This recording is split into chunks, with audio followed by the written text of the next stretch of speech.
کیا اشرف غنی نے طالبان کے ساتھ مل کر سازش کی؟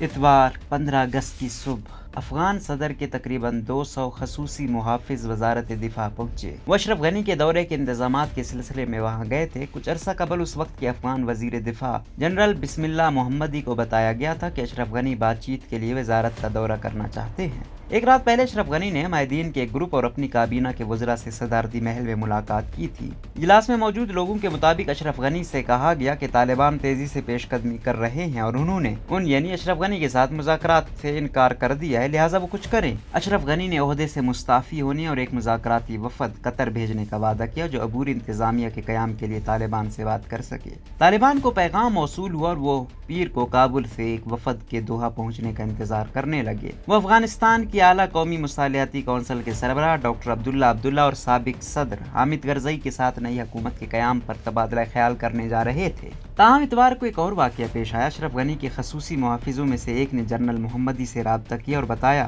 کہ اشرف غنی نے تقریباً 15 منٹ پہلے قریبی ساتھیوں کے ساتھ ہیلی کاپٹر میں سوار ہو کر صدارتی محل چھوڑ دیا ہے۔ اشرف غنی کے وزارت دفاع کے دورے کی کہانی ہمیشہ سے ایک چال تھی۔ صدارتی محافظوں کو خاصی تعداد میں وزارت میں پہنچا دیا گیا، جبکہ ایک تجربہ کار پنجشیر کے جنرل محمدی جنہوں نے احمد شاہ مسعود کے ساتھ مل کر کئی سال تک جنگ کی، ان کی توجہ بھی دوسری جانب مرکوز رکھی گئی۔ بسم اللہ محمدی کہتے ہیں کہ جیسے ہی مجھے پیغام ملا میں نے وزارت دفاع کی کھڑکی سے صدارتی محل کی طرف دیکھا۔ میں نے دیکھا کہ مسلح افراد سے بھری گاڑیوں کا ایک قافلہ اس راستے پر صدارتی محل کی طرف جا رہا تھا جو محل کو وزارت سے ملاتا ہے۔ ایک دوسرے کے سامنے واقع عمارتوں کو ایک تنگ راستہ آپس میں ملاتا ہے۔ محمدی کے اندازے کے مطابق 50 سے 60 گاڑیاں صدارتی محل کے اندر چلتی ہوئی دیکھی گئی۔ اشرف غنی کے جانے کے بعد صدارتی محل آدھے گھنٹے سے بھی کم وقت میں اس گروپ کے قبضے میں چلا گیا جس کے بارے میں اب ہم جانتے ہیں کہ اس کا تعلق حقانی گروپ سے تھا۔ حقانی گروپ کے جنگجو دارالحکومت سے باہر اپنے ٹھکانوں سے اتنی جلدی کابل کیسے پہنچ سکتے ہیں؟ ایسا لگتا ہے کہ وہ صدارتی محل کے اندر اپنے ساتھیوں کے ساتھ مل کر کام کر رہے تھے اور انہوں نے شہر میں پہلے سے ہی اپنے ٹھکانے بنا رکھے تھے۔ اس سے پہلے کہ وزیر دفاع صدارتی دفتر کا دفاع کرنے کے قابل ہوتے وہ عسکریت پسند محل پہنچ گئے تھے۔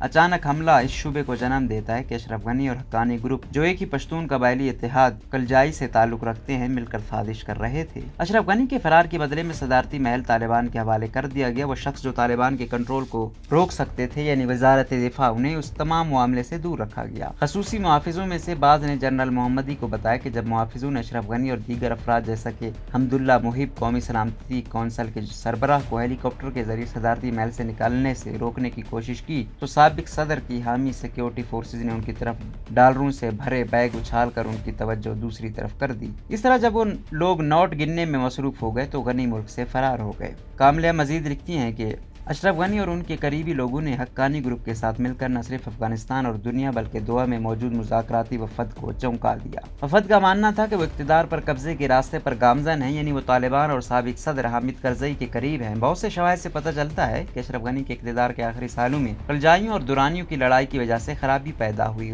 غنی اور کرزئی کے درمیان یہ تصادم اقتدار کے لیے شدید لسانی تگ و دو کا حصہ ہے، جس کا مطلب ہے کہ اگرچہ غنی کرزئی کی حمایت سے اقتدار میں آئے لیکن کرزئی انہیں کمزور کرنے کی کوشش کریں گے۔ کرزئی کی سربراہی میں عبوری حکومت کے قیام کے خیال کی جڑیں بھی پشتونوں کے درمیان قبائلی کشمکش ہے۔ کلجائیوں اور درانیوں کے دو بڑے قبائلی اتحاد طویل عرصے سے ایک دوسرے کے ساتھ مقابلہ کر رہے ہیں۔ ان کے اقتدار کے لیے جدوجہد افغانستان کی سیاسی تاریخ کا حصہ ہے۔ کابل اب حقانیوں کے کنٹرول میں ہے۔ اس دھڑے کا سیاسی حصہ عسکریت پسندوں پر مشتمل ہے جنہیں جیل سے رہا کیا گیا۔ اس گروپ کی طرف سے دہشت گردی کی زیادہ تر کارروائیاں اور امریکہ کے خلاف جنگ کے احکامات بھی حقانی طالبان نے جاری کیے۔ موجودہ تنظیم میں سراج الدین حقانی اخوانزادہ کے نائب ہیں۔ یہ سمجھنا احمقانہ ہوگا کہ امریکہ کو ان لوگوں کے منظر یا کابل میں ان کی موجودگی کا علم نہیں۔ اس طرح ہم یہ نتیجہ خز کر سکتے ہیں کہ طالبان کی قیادت بھی درانیوں اور کلجائیوں کے درمیان نسلی اور قبائلی تنازعات میں گھری ہوئی ہے اور یہ کشیدگی چیلنجوں اور بڑھتی ہوئی دشمنیوں میں اضافہ کر سکتی ہے۔ افغانستان میں پچھلے دنوں کے واقعات اور اشرف غنی کا بے وقت فرار ہمیں بتاتے ہیں کہ انہوں نے اقتدار کو اپنے قبائلی اتحاد کے لوگوں یعنی پختیائیوں کو منتقل کیا ہے۔ یہی وجہ ہے کہ انہوں نے اپنے عہدے سے استعفیٰ دے دیا۔ اپنے قبائلی اتحاد کے سربراہوں کے ساتھ